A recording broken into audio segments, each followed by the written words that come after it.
আমরা ৩০০ আসনেই গণতন্ত্র মঞ্চের দিক থেকে আমরা আমাদের প্রার্থিতা দিচ্ছি। এটা মনে রাখা দরকার যে নির্বাচন বাংলাদেশের জন্য এখন একটা অপরিহার্য ব্যাপার এবং সংস্কার বাস্তবায়ন করতে গেলে আবশ্যিকভাবে নির্বাচন লাগবে। এই যে প্রার্থিতা কম করার জন্য টাকার অঙ্ক ক্রমাগত বাড়িয়ে তোলা, এইটা আমরা মোটেই কোনো গণতান্ত্রিক পদ্ধতি মনে করি না। যে শহীদের রক্তের ঋণ যদি আমরা বহন করি তাহলে তাদের আকাঙ্ক্ষা আমাদের পূরণ করতে হবে। আজকে আমাদের রাজনৈতিক দল হিসেবে আত্মপ্রকাশের ১ দশক পূর্তি হলো। নির্বাচন এবং পরবর্তীকালের যে সংবিধান সংস্কার পরিষদের যে কাজ এবং সংস্কারকৃত সংবিধানের বাস্তবায়ন, এই কালে যে জাতীয় সমঝোতা গড়ে উঠেছে নির্বাচনের আগেই ফ্যাসিবাদ বিরোধী লড়াইয়ে তার ধারাবাহিকতা বজায় রাখা দরকার। সে কারণে আমরা এই আলোচনায় আসন সমঝোতার প্রশ্নটাকেও বিএনপি সহ যুগপৎ ধারার আন্দোলনগুলোর সাথে আসন সমঝোতার প্রশ্নটাও আমাদের আলোচনার মধ্যে আছে। আমরা আমাদের দিক থেকে আমাদের প্রার্থীরা তাদের প্রচার কাজ করবেন, কিন্তু যেহেতু এখানে জোট এবং আসন সমঝোতা পর্যন্ত প্রশ্ন আছে, সেই কারণে সেখানে এটা তদনুযায়ী সমন্বয় ঘটবে। অনেকগুলো জায়গা আছে, তার মধ্যে অনেকগুলো আইন তারা করেছেন যেগুলোকে আমরা অভিনন্দন জানাই, কিন্তু অনেকগুলো বিষয় আছে, যেমন ধরুন প্রার্থীদের জামানতের টাকার অঙ্ক বৃদ্ধি করা। সেটা আসলে তারা এটা পরিষ্কার হয়ে যাচ্ছে যে ক্রমাগত অর্থ নির্ভর হচ্ছে এবং যারা আসলে অর্থের দিক থেকে কম সক্ষমতা আছে তাদের জন্য বিষয়গুলো কঠিন হয়ে উঠছে। আপনারা এটা জানেন যে এর আগে এমনকি স্থানীয় নির্বাচনে সেটা আরও বেশি করে ফেলা হয়েছিল। তো এই যে প্রার্থিতা কম করার জন্য টাকার অঙ্ক ক্রমাগত বাড়িয়ে তোলা, এইটা আমরা মোটেই কোনো গণতান্ত্রিক পদ্ধতি মনে করি না। আমরা গণসংহতি আন্দোলনে আমাদের সম্মেলনের সিদ্ধান্ত হচ্ছে আমরা নিজ দলীয় প্রতীকেই নির্বাচন করব, কিন্তু কোনো দল যদি কোনো জোটের প্রতীকে নির্বাচন করতে চায় সেই সুযোগটা রাখাও আমরা সমীচীন মনে করেছি, সেই সুযোগটা থাকা দরকার। গণতন্ত্র মঞ্চ আমরা গঠন করেছিলাম ফ্যাসিবাদ বিরোধী আন্দোলনের সময়, এবং এখন সেটা 6টি রাজনৈতিক দলের একটা জোট।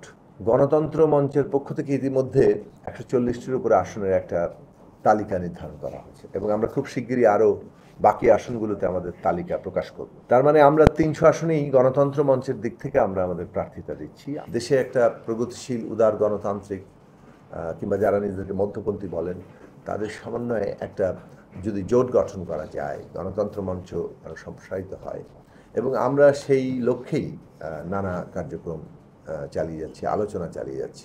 আমরা একটা ঐতিহাসিক কালে আছি।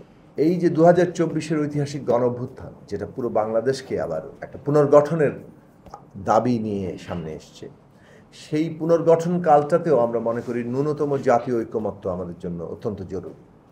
এবং এই ন্যূনতম জাতীয় ঐক্যমত্য হচ্ছে রাষ্ট্রের গণতান্ত্রিক রূপান্তরের জন্য, যেটা রাষ্ট্র ব্যবস্থা সংস্কারের মধ্যে দিয়ে আমরা অর্জন করব, এবং এই সবের মধ্যে দিয়ে একটা রাজনৈতিক, অর্থনৈতিক, সাংস্কৃতিক, সামাজিক একটা নতুন বন্দোবস্ত আমরা কায়েম করতে চাই। এর জন্য আমরা মনে করি যে এই ঐতিহাসিক কালে এটা একক কোনো দলের পক্ষে সম্ভব না, সে কারণে ন্যূনতম জাতীয় ঐক্যমত্য দরকার। ফলে বিএনপি সহ গণতন্ত্র মঞ্চ এবং 39টি রাজনৈতিক দল, জিএসএ সহ আমরা যে লড়াইটা করে এসেছি তার ধারাবাহিকতায় বাংলাদেশে আগামী নির্বাচন, গণভোট এবং নির্বাচন এবং তার মধ্য দিয়ে যে আইনসভা গড়ে উঠবে, সেটা সংবিধান সংস্কার পরিষদ হিসেবে আমরা দাবি করে এসেছিলাম।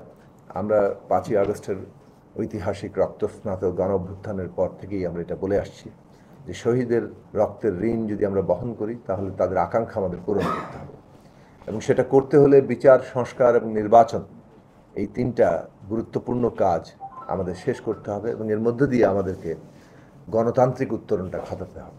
একই দিনে হওয়া দরকার, কারণ গণভোটের মধ্য দিয়ে আমরা যা অর্জন করতে চেয়েছি সেটা আগে হলেও যা অর্জন করব, একই দিনে নির্বাচন হলে তাও একই জিনিস অর্জন করব। কাজেই আগে নির্বাচন করার জন্য যে সমস্যাগুলো দেখা দিয়েছে, যে প্রস্তুতি আছে কিনা, যে আমাদের ভোটার টার্ন আউট হবে কিনা, তবে একই দিনে নির্বাচন হলে এগুলো থেকে আমরা অনেকটাই মুক্ত হতে পারি।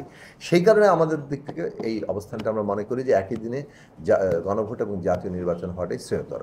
জুলাই জাতীয় সনদ বাস্তবায়নের পদ্ধতি নিয়ে দ্রুত ঐকমত্যের জায়গায় আসা দরকার। রাজনৈতিক দলগুলোর মধ্যে আমরা আহ্বান জানাবো যে আমরা যাতে করে আমরা সকলে মিলে আলাপ আলোচনা করে এই সমস্যাটার সমাধানের উদ্যোগ নিই। এটা মনে রাখা দরকার যে নির্বাচন বাংলাদেশের জন্য এখন একটা অপরিহার্য ব্যাপার এবং সংস্কার বাস্তবায়ন করতে গেলে আবশ্যিকভাবে নির্বাচন লাগবে। কোনোভাবে এমন কোনো কাজ কোনো দলের পক্ষ থেকে করা ঠিক হবে না যাতে করে কোনোভাবে নির্বাচন বাধাগ্রস্ত হয়।